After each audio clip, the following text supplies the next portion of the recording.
आप सबको जय मसीह की। Praise the Lord. मैं विश्वास करता हूँ कि परमेश्वर ने आपके परिवार को सही सलामत रखा होगा और आप सब ब्लेस होंगे।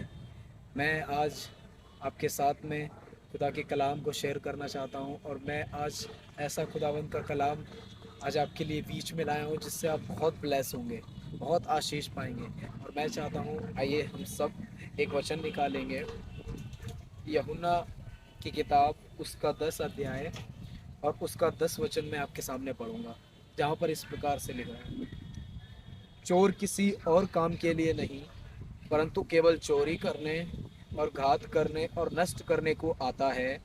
मैं इसलिए आया कि वे जीवन पाएं और बहुतायत से पाएं। मैं आपको बताना चाहता हूँ मेरे भाइयों और बहनों, यहाँ पर दो लोगों के बारे में है बात। एक तो शैतान के बारे में बात है। वचन कहता है वो हमें नष्ट करने, घात करने, ये सब करने आया है। एक बात है हमारे प्रभु के बारे में लिखा है, वो हमें जीवन देने आया है और बहुतायत से देने आया है। मैं चाहता हूँ आज के वचन पे आप ध्यान दीजिए। एक टाइम था, यीशु मसीह समझा रहे थे अपने लोगों को कि जो चरवाहा है वो मैं हूँ, भेड़े जो हैं वो हम लोग हैं। यीशु मसीह हमारा चरवाहा है, भेड़े हम हैं और भेड़िया जो है वो शैतान है। और मैं आपको बताना चाहता हूँ भेड़े बहुत सीधी होती हैं और भेड़िया जो होता है वो बहुत शातिर, चालाक, होशियार होता है। अब मुझे एक बात बताइए, भेड़ बेचारी भेड़िए से कैसे बचेगी? क्योंकि भेड़िया इतना शातिर होता है। आपको पता क्या करना है? हमें कुछ नहीं करना है, हमें जो भेड़े हैं हमें चरवाहे के करीब रहना है ताकि भेड़िया हम पे अटैक ना कर सके। क्योंकि भेड़िया जो है वो भेड़ से नहीं, वो चरवाहे से डरता है। उसको भेड़ से डर नहीं लगता है, चरवाहे से लगता है। इसीलिए यीशु के करीब रहे, वो चरवाहा है। और मैं आपको बताना चाहता हूँ यीशु के साथ रहते रहते रहते रहते हम इतने सामर्थी बन जाएंगे। फिर यीशु हमसे एक काम कहेगा, वो कहेगा जाओ, मैं तुम्हें भेड़ियों के बीच में भेड़ के समान भेजता हूँ ताकि तुम कबूतर के समान भोले और सांप की तरह चतुर बनो। आपको पता यहाँ पर ऐसा नहीं लिखा है कि भेड़िया हमारे बीच में आया है, ऐसा लिखा है प्रभु ने हमें भेजा है भेड़ियों के बीच में। सोचो क्या अमेजिंग बात है। अब भेड़ जाएगी भेड़ियों के बीच में, क्यों? क्या करने? वहां पर उन्हें वचन बताने, उनके लिए प्रार्थनाएं करने, उन्हें यीशु की ओर फेरने। और आपको पता भेड़े खुदा का काम करके चली आएंगी। यीशु वचन कहता है जीवन देने आया, उसके साथ जब हम रहेंगे तो सामर्थी बनेंगे। हम कहां पर भी होके यीशु के नाम में चले जाएंगे क्योंकि उसके नाम में सामर्थ है। मैं आपको बताना चाहता हूँ यीशु जीवन देने आया है। और अब ध्यान दीजिए, मैं आपके सामने कुछ बातों को बताऊंगा और बहुत ध्यान दीजिए। वचन कहता है एक टाइम था जब यीशु मसीह कुछ बातों को बता रहे थे और व्यवस्थापक उठा और कहता है प्रभु, अनंत जीवन पाने के लिए मैं क्या करूं? यीशु मसीह कहता है अपने परमेश्वर से अपने सारे मन से, अपने सारे प्राण से, अपनी सारी बुद्धि से, अपनी सारी शक्ति से प्यार कर और अपने पड़ोसी से अपने समान प्यार कर। जब उस व्यवस्थापक ने सुना कि यीशु कह रहा है अपने समान अपने पड़ोसी से प्यार कर, तो अपने आप को धर्मी ठहराने की इच्छा से कहता है मेरा पड़ोसी कौन? तब यीशु मसीह कहता है एक व्यक्ति था, वो यरूशलेम से यरीहो को जा रहा था और वचन कहता है उसे बीच में कुछ डाकू मिले और उसको लिखा है मारा, पीटा, अधमरा कर दिया। आपको पता यरूशलेम खुदा का मंदिर है, खुदा की उपस्थिति को दर्शाता है। और जो यरीहो है वो श्रापित नगर है। आपने पढ़ा होगा यहोशू के टाइम पे उस नगर को यहोशू ने श्राप दिया था। जब एक व्यक्ति खुदा की उपस्थिति से निकल के एक ऐसे माहौल में, श्रापित माहौल में, गुनाह में जब जाता है, मैं आपको बताना चाहता हूँ शैतान उस पर अटैक करता है। वो सदैव उसे पकड़ेगा, उस पर अटैक करेगा। उसे अधमरा करेगा। वचन कहता है एक स्त्री थी नाओमी, वो अपने बच्चों को और अपने पति को साथ में लेके मोआब के देश में गई। वो बैतलहम से मोआब को गई। आपको पता बैतलहम भी खुदा का घर है, और जो मोआब है वो पाप की नगरी दर्शाता है। मैं आपको बताना चाहता हूँ, जब एक व्यक्ति खुदा के घर से निकल के पाप के एरिया में जाता है, उसे शैतान मिलते हैं।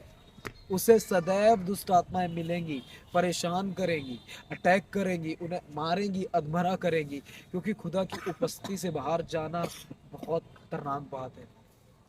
मैं आपको बताना चाहता हूँ, जब हम खुदा की उपस्थिति से निकल के ऐसे गंदे माहौल में जाते हैं, ऐसी संगतियों में जाते हैं, तब आपको पता क्या होता है, हमारा नेचर एकदम से पुराना वाला निकल के आता है। हम फिर गलत तरीके से बात करते हैं, हम वही बातें होती हैं, हम अपने घरों में गलत अपनी बातों से माहौल फैलाते हैं, पूरे घर में अशांति फैला देते हैं, लड़ाई करते हैं, झगड़े करते हैं। ये सब शैतान के काम होते हैं। जब हम उसके उसके पास जाते हैं, उसके उसकी उपस्थिति में जाते हैं, मैं आपको बताना चाहता हूँ मेरे भाइयों और बहनों, जब हम खुदा की उपस्थिति से बाहर आते हैं, एक चीज़ हमें घेर लेती है, और वो है अशांति। खुदा की शांति जब चली जाएगी तब अशांति आएगी, और उस अशांति में हम इतने डिस्टर्ब हो जाएंगे, इतना डिप्रेशन में आ जाएंगे, बहुत सारी बातें हम पे रूल करने लगेगी। मैं आपको बताना चाहता हूँ, ये तब होता है जब एक व्यक्ति खुदा की उपस्थिति से बाहर आता है। बने रहिए। क्या वचन कहता है, उड़ाऊ पुत्र जब अपने पापा से उसने प्रॉपर्टी का हिस्सा लिया, लिखा है निकल गया, और जब एक देश में पहुंचा, वहां पे वचन कहता है उसने अपना सारा धन कुकर्म में, गलत कामों में उड़ा दिया, और फिर वहां पर अकाल आया, और लिखा कुछ ना बचा उसके पास। आपको पता, उसके पास कुछ खाने के लिए तक नहीं बचा था। सोचिए, उसके पास खाने के लिए नहीं बचा, और उसने एक एक बात सोची कि मैं यहाँ पर किसी के यहाँ जॉब करूँ। वो जॉब के लिए गया, एक व्यक्ति से जॉब मांगी, उसने जॉब देखो उसको क्या दी। उसने कहा सुअर हैं कुछ, इनको लेके जा, इनको चरा, और जो खाना ये खाएं वो तेरे को खाना है। ये खाना उसको दिया। उसने कहा ओके। आपको पता, जब एक व्यक्ति खुदा की उपस्थिति से बाहर आके गलत निर्णय लेने लगता है, तब उसकी हालत ऐसी हो जाती है, वो ऐसा ही हो जाता है। आपने देखा कभी, आपको मैं बताना चाहता हूँ, हमारे इधर मैंने देखा है कुछ जगहों पे बहुत अधिक सुअर पलते हैं, पिग्स पलते हैं। मैं आपको बताना चाहता हूँ, आप उनके खाने के भी पास जाएंगे ना, तो आपको एक स्मेल सी आएगी, आप वहाँ पर खड़े तक नहीं हो पाएंगे। सोचो, एक व्यक्ति खुदा की उपस्थिति से दूर जा रहा, तो उसकी हालत क्या हो रही है। यीशु ने कहा जो डाली मुझ में है नहीं फलती, पिता उसे काट डालता है, और फिर कहता है तुम मुझसे दूर होके कुछ नहीं कर सकते। सब कुछ उसकी उपस्थिति में है। उससे बाहर जाओगे आप नाश होगे, शैतान आपको पकड़ेगा। पहला पतरस 5:8 में लिखा है, शैतान उन लोगों को ढूंढ रहा है जो खुदा की उपस्थिति से बाहर है, ताकि उनको लेके फाड़ खाए। मेरे भाइयों और बहनों, उसकी उपस्थिति बने रहे। जब एक व्यक्ति यरूशलेम से यरीहो जा रहा था, उसे कुछ डाकुओं ने मारा, अधमरा किया, पीटा, कपड़े उतारे, सब कुछ किया। और लिखा है, वचन कहता है वहां से एक याजक आया, निकल के देखा, इग्नोर किया, चला गया। उसके बाद में एक और व्यक्ति आया जो लेवी था, उसने भी देखा, इग्नोर किया, निकल गया। और वहां पर वचन कहता है एक सामरी यात्री आया, उसने उसे देखा, उसने तरस खाया, और उसके पास दाखरस और ऑयल था, तेल। उसने वो निकाला और उस व्यक्ति की पट्टियां की। मैं आपको बताना चाहता हूँ, वो व्यक्ति जो पड़ा हुआ था वो और कोई नहीं था, वो हम थे। जो सामरी आया, वो आपको पता कौन था, वो हमारा खुदावंद यीशु मसीह था। उसके अंदर ही ऐसा स्वभाव है दया करने वाला। आपको मैं बताना चाहता हूँ, उसने देख के तरस खाया और उसको दया आई। वचन कहता है यीशु ने जब 5,000 की भीड़ को देखा, और देखा ये बगैर खाए पिए मीटिंग्स अटेंड कर रहे हैं, तो लिखा है उसको तरस आया और उसने उन सबको खाना खिलाया। नाइन नगर में जब वो गया, एक विधवा आ रही थी अपने बेटे की अर्थी को लेके, और यीशु उसे देखा, और लिखा है यीशु को तरस आया, और वचन कहता है यीशु ने उस लड़के को मुर्दों में से जिंदा किया। मैं आपको बताना चाहता हूँ, नाइन नगर की विधवा ने प्रभु से नहीं कहा था मेरे बेटे को ठीक कर, ना वो उसे जानती थी। यीशु को तरस आया, उसका स्वभाव ही तरस है, दया से भरा है। जब उसको लोग पुकारते थे, हे यीशु दाऊद की संतान हम पर दया कर, मैं आपको बताना चाहता हूँ वो दया करता था, वो बीमारों को शिफा देता था, लंगड़े चल के जाते थे, ये सब उसकी दया से होता था। उसका दया भरा स्वभाव है। हम पड़े हुए थे, आया, और आपको पता बहुत सारे पास्टर्स निकल गए, काउंसलिंग दे के, टीचिंग्स दे के चले गए। बहुत सारे देखा आपने मैं जहाँ तक समझता हूँ रिचेस्ट मैन, बहुत सारे ऐसे भी लोग आए जो रिच थे, पैसे वाले थे, कभी हमें हेल्प दी, वो भी सब चले गए, सब ने छोड़ा। पर एक टाइम था हम पड़े हुए थे अधमरे, यीशु मसीह आया, उसको हम पर तरस आया और उसने हमें संभाला, उठाया, खड़ा किया। आपको पता है ऐसा क्यों हुआ? वचन कहता है एक टाइम था पर यीशु के पास में 100 भेड़ थी, जब एक चली गई वो 99 को छोड़ के एक के पीछे गया। मैं आपको बताना चाहता हूँ वो 99 को छोड़ने मुझे बचाने आया था, आपको बचाने आया था प्रभु आपका। 99 को उसने छोड़ा आपके पीछे, ताकि आपको पता क्यों, हम जीवन पाए। और जब उसको एक वो भेड़ मिली, लिखा है वो पहाड़ पे गया और उसको कंधे पे उठा के लेके आया। जानते हो क्यों? क्योंकि वो व्यक्ति इतना डैमेज हो चुका था कि वो चल तक नहीं पा रहा था, और उसे प्रभु कंधे पे लेके आया। क्या महान प्रभु है, कंधे पे बैठाल के लेके आता है। मत जाइए उससे दूर, बने रहिए। उसका स्वभाव ही दया करना है। उसने हम पर दया की है, उसने हम पर की, और कोई नहीं था, सब चले गए। और आपको पता हुआ क्या? उसने लिखा है हमारे घावों पर तेल मल के पट्टियां बांधी। तेल क्या है? पवित्र आत्मा का प्रतीक है। उसने हमें पवित्र आत्मा दिया ताकि वो हमारे जख्मों को भर सके। किसी ने हमें डिस्टर्ब किया था, उसने हमारे जख्म भरे। किसी ने हमें टेंशन दी थी, उसने हमारे जख्म भरे। प्रॉब्लम्स आई, उसने हमारे जख्म भरे। सब जख्मों को भरने आया था।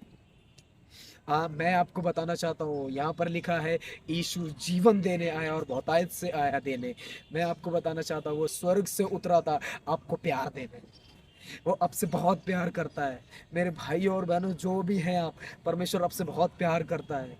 वो प्यार देने आया इस जगत में। वो आपको क्षमा करने आया। क्या वचन कहता है? एक स्त्री उसके पैरों पे डाली गई और उस पे लोग दोष लगा रहे थे। यीशु ने कहा जिसने पाप ना किया वो पहला पत्थर मांगे। लिखा है सब चले गए। और फिर यीशु ने उससे कहा क्या तुझ पर किसी ने दंड की आज्ञा नहीं दी?